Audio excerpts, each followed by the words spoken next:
Sometimes God has you be still. And it's frustrating because he calls you out and he tells you that your assignment is to start a business. Your assignment is to leave your job. And then your assignment is to cultivate the idea that I gave you and to use your gifts. And then you're multi-gifted, you're multifaceted, but he's still telling you to be still.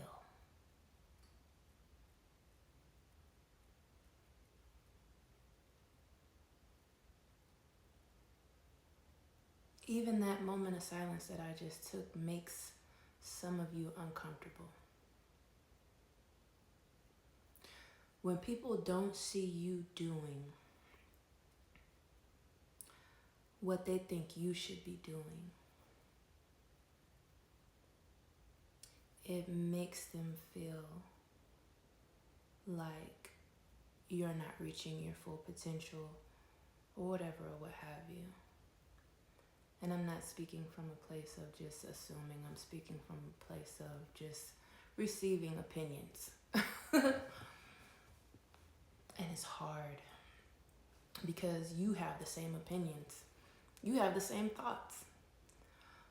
But when God tells you to be still, even when it doesn't make sense, when it does not make sense to be still, like when you're not where you feel like you need to be financially, it is hard to be still. But it's not hard to trust God when you've seen him reveal himself time and time again as a provider, as a sustainer. Sometimes he's telling you to be still because he's called you to serve in another area. Yes, he still gave you the idea. Yes, he still gave you the business. Yes, he's still calling you forward in multiple areas of gifting. Yes, that is so. But when he's telling you to be still, you have to listen because sometimes you're so busy and caught up that you can't hear. You can't feel. You're just on go mode, trying to fulfill one part of the word that says, if you don't work, you don't eat. Faith without works is dead.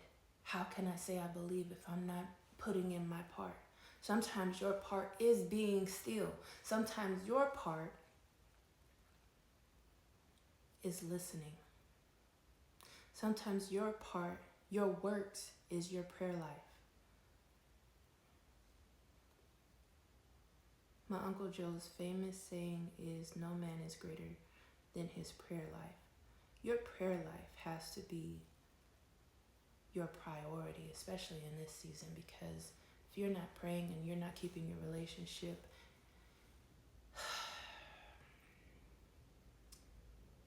up with God, then you cannot hear. You cannot understand what he's calling you to do when you're so busy doing what you think you should be doing based off of the last instruction.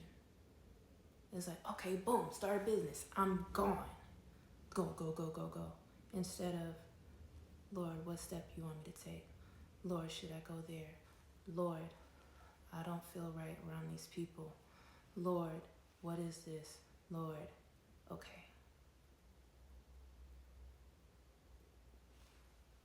I just realized I took lymphatic drainage in 2020 for my CEUs. That was an investment because that CEU was costly. It was like almost $600. And I haven't used it like that. It's like every time I had an opportunity to use it like that, it seemed like it just fell through. I'm just like, God, okay. You know, I've used it a few times enough to know what I'm doing. But now, being still long enough and praying and seeking God long enough, I was able to be here when my father had a crisis. I was able to be present enough to know and still enough to hear and understand that what he's calling me to do as a daughter in this season is to serve my Father.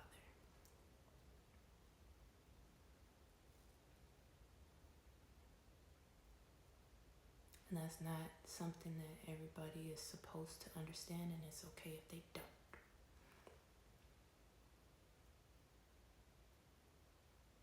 There's moments when you recognize, like, why God had you do certain things. And now I see, with my dad having lymphedema,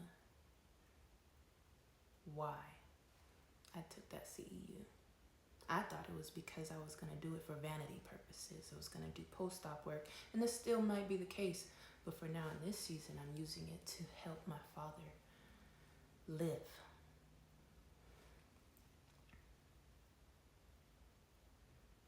You cannot listen to the crowd. Even if it doesn't make sense to them, you can't listen to the crowd.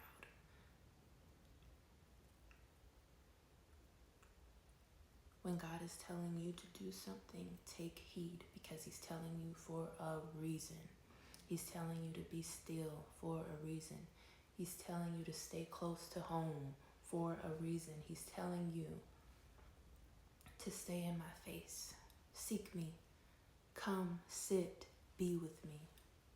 That song hit so hard. It just makes me weep. Because that's all he wants. He wants us to come sit and be with him. Come, sit, be with me. Come, get all you need. Be with me. Be with me. And it's precious, those moments that you have to actually sit and be with him. And within, God has a way, just like how he had the prophet marry the prostitute, just so the prophet could understand his perception.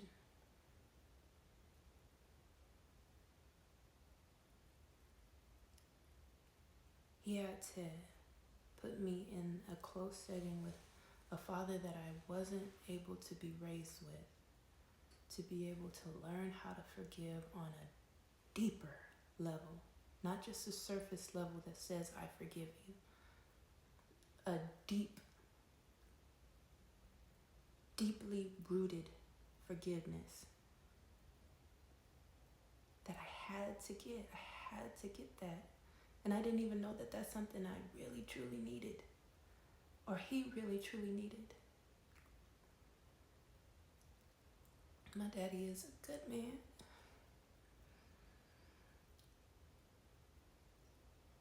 And at first I was frustrated because I was like, I didn't ask for this, you know?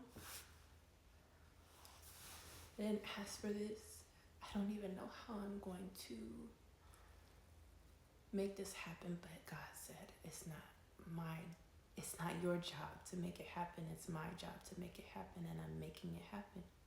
Can't you see? Not only am I sustaining you and providing for you, but I'm also healing and mending and teaching you servitude on a whole nother level, and teaching you intimacy with the Father. Not only with my heavenly Father, but with my earthly Father. He's teaching me. He's cultivating me. He's healing me. And he's healing my daddy at the same time. And I wouldn't have known that, or I wouldn't have fully received that if I was on go mode, if I was just constantly moving because I'm hustling or trying to have motion. He is rooting me, and he is grounding me, and he is anchoring me, because I know what's to come is bigger than me. And he's making me ready for it so that I won't be wavered. And he's doing the same thing for a lot of you, because a lot of you are about to be blessed in a major way, but he doesn't want you to forget him. Do not forget your Father. Don't be too busy to spend time with your Father.